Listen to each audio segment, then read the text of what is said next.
Once again, it's on, people. This is the Relationship Rehab. I am Brian Redman. And I just want to say thanks to all the feedback that I've been getting. The Cheater series, a lot of people liked it, had a lot of great input from a bunch of people. So I just want to say thank you for that. And to all of those of you who have subscribed and who've joined the Relationship Rehab, that's what I'm talking about. I need you all. But I just want to say thanks for that. Got a new series that we're going to start. So I had someone say to me about, well, hey, you got this Cheetah series going and it's great. He's like, but, let's maybe like flip the coin. Let's get to the other side of the bed, if you will, of that. So I'm doing a love series.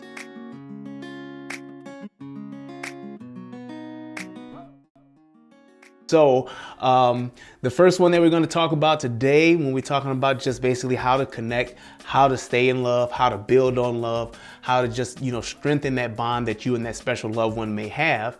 I wanted to talk about a few things with that one. And I guess the title of this one would probably be, in the love series, would probably be Time.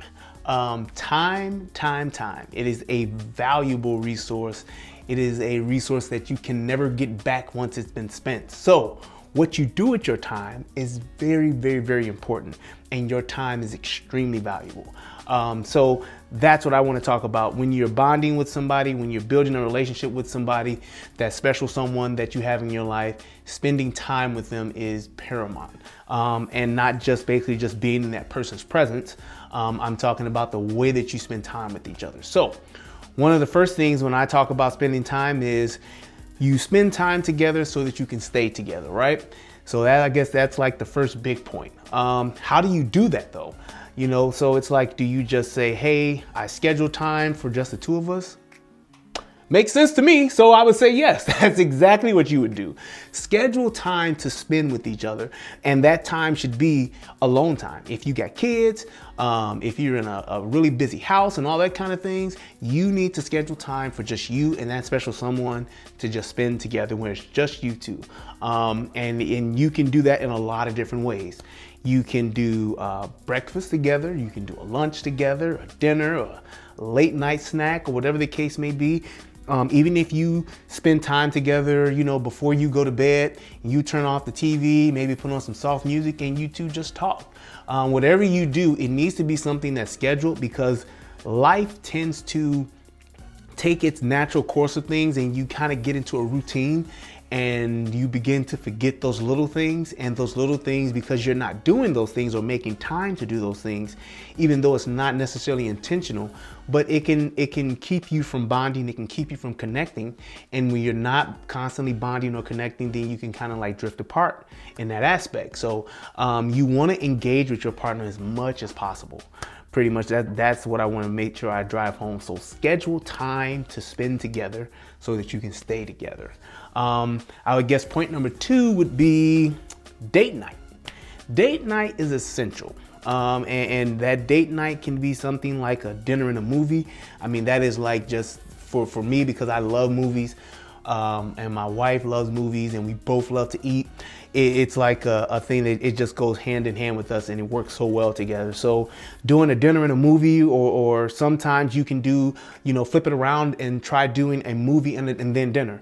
A movie and then dinner, what that does is that definitely provokes some type of conversation. It guarantees you to have some type of conversation. So whether you're talking about a movie that you just saw and you both hate it, or you both loved it, or one hated it and the other loved it, it gives you guys something to talk about and to just basically listen and give feedback to each other about that movie. Or if you're talking about the things that you liked about the movie, whatever the case may be, it's a great conversation piece. If you don't have a problem sometimes, just having great conversation, then go ahead and go to, do that dinner first and then do the movie. So that's up to you. But date night is essential. Schedule that one day a week, one day a month, whatever the case may be. You got to start somewhere. So you can't have it where maybe you're doing a date night 3 or 4 times a night. Just your lives and your schedule won't allow that, but you can definitely pencil in to spend some time with your loved one and that person that you're spending the rest of your life with, or you're spending that right now time with, whatever you want to call it. You can make time to where you're saying, hey, once a week, once every other week, we're gonna have some time where it's just us together for a few hours, okay? So date night is essential. I guess part 3 to this, or point number 3, would be travel. So traveling, and I've talked with a few people about this, and we kind of all came to a consensus on this. Some people get traveling confused. So there's traveling like out of town, and then there's actual vacations. So when I say travel, I'm talking about vacations, because when you're talking about traveling out of town, that's you getting in a car and driving to Memphis for the weekend, or driving to Chicago for the weekend, or something like that. That's a great little getaway. But going on a vacation where you are literally going somewhere and you are staying for so many days, and you don't have to, cook, you don't have to clean, you don't have to do anything but just be with your mate. That is what I mean by travel, and that's one of the advantages that I definitely know about traveling that you get from that. So when you go out of town, you may go to somebody's house, you may go to an uncle's house, a cousin's house, your grandmama's house, or whatever, and they could be in a really nice place. They can be living somewhere where it's beautiful and you can have a great time, but you still have to do that cooking and cleaning, and in some cases, there may be other people there. Now, if you fancy and you got a summer home at Martha's Vineyard, then yes, you can get away like that for a weekend. If you got it like that, do that. But a lot of us, myself included, if we're gonna go somewhere, we're going to maybe somebody's house or something like that for the weekend, that's just getting out of town. That's just a quick little getaway. Hey, I don't have that much money to spend and we just want to go somewhere. That's okay to do. But you should definitely try to put on your schedule, put on your schedule a time where you two can just vacate together. That means leave where you are at in your normal surroundings, in your normal area, and go somewhere where you have to catch a plane or a boat or something to go somewhere exotic where you can just be with your partner, and that's it. And it's just you two together. Your food, your drinks, and all that kind of stuff is taken care of, and you don't have to worry about that. That's a true vacation, because then the only thing that you guys are doing is basically what you want to do. And that's definitely key in a relationship. Have that time where it's just you two making decisions for each other and for yourselves to have a great time. Whether that's laying out and tanning by the pool, or if it's sitting on a cabana smoking a cigar. Yes, that's what I like to do from time to time, but that's exactly what I'm talking about. So make sure that you do that. Also too, with travel, make sure that you can travel with other couples. That is like just one of the best things that you can do for yourself, and for the two of you guys. If you going somewhere and you going on vacation and you can find couples that are like-minded now, that do the things that you do and travel the way that you travel. Now, I can definitely give a disclaimer here. Don't go and travel with somebody where you want to kind of live what they say high on the hog, and you want to ball out a little bit. Don't go traveling with somebody that won't ball out the way that you ball out. Pretty much. So whatever your means are, wherever you're at financially, and that's what you're going to do, then you travel with those people that's going to be able to spend and have the financial resources that you have, so that you can enjoy yourself. Because ain't nothing worse than going somewhere on vacation with somebody and they don't want to spend no money and they just complaining about price.